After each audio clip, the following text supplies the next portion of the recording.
Satgas Penanganan PMK telah mengeluarkan Surat Edaran Nomor 6 Tahun 2022 tentang pengendalian lalu lintas hewan rentan penyakit mulut dan kuku dan produk hewan rentan penyakit mulut dan kuku berbasis kewilayahan.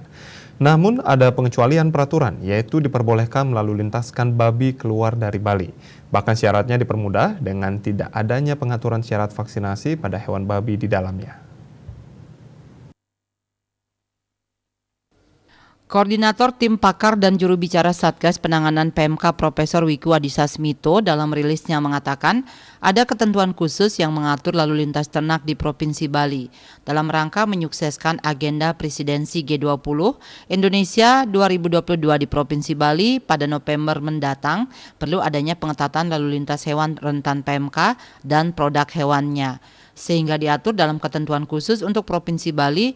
Dalam surat edaran ini seperti dilarang melalui lintaskan hewan rentan PMK, produk segar dan produk olahan.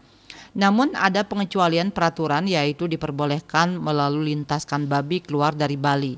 Bahkan syaratnya dipermudah dengan tidak adanya pengaturan syarat vaksinasi pada hewan babi di dalamnya. Sebelumnya syarat vaksinasi babi menjadi hambatan bagi peternak untuk mengirim babi keluar Bali karena pasokan vaksin masih diperuntukkan bagi sapi. Sehingga meski pengiriman babi sudah dibuka karena melandainya kasus PMK, nihil ada peternak yang mengirim babi keluar Bali. Ia mengungkapkan bahwa surat edaran ini telah disesuaikan berdasarkan situasi dan kondisi wabah terkini agar masyarakat dapat melalui lintaskan hewan dan produk hewan yang aman dari PMK. Secara umum, lalu lintas hewan rentan PMK dilaksanakan dengan ketentuan seperti telah menerima vaksinasi minimal 1 dosis atau menunjukkan hasil uji laboratorium negatif PMK, melampirkan surat keterangan kesehatan hewan SKKH dan atau surat veteriner SV dan surat riwayat kesehatan hewan, serta menerapkan tindakan pengamanan biosecurity. Untuk memfasilitasi salah satu ketentuan tersebut, yaitu pengujian spesimen lalu lintas hewan rentan PMK.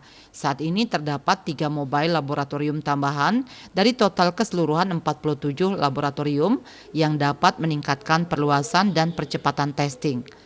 Pada produk segar dilaksanakan ketentuan seperti menunjukkan surat keterangan hasil pemeriksaan antemortem dan postmortem oleh dokter hewan, evaluasi kelayakan kemasan serta penerapan tindakan pengamanan biosecurity ketat pada alat transportasi, barang, petugas, dan peternak sebelum keberangkatan, saat perjalanan, dan sampai tujuan.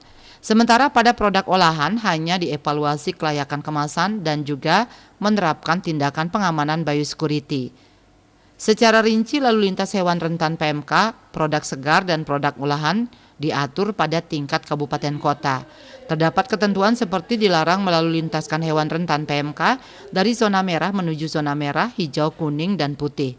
Kemudian dari zona kuning menuju zona hijau dan putih, serta dari zona putih menuju zona hijau. Selain itu disyaratkan melakukan karantina mandiri selama 14 hari di instalasi karantina hewan oleh pejabat karantina berwenang. Profesor Wiku meminta para pejabat otoritas veteriner POV yang berkaitan dengan karantina agar terus memonitor dan mengevaluasi lalu lintas hewan rentan PMK dan produk hewannya. Pastikan bahwa hewan dan produk hewan yang dilalu lintaskan memenuhi ketentuan yang sudah diatur dalam surat edaran tersebut. Bali Post melaporkan.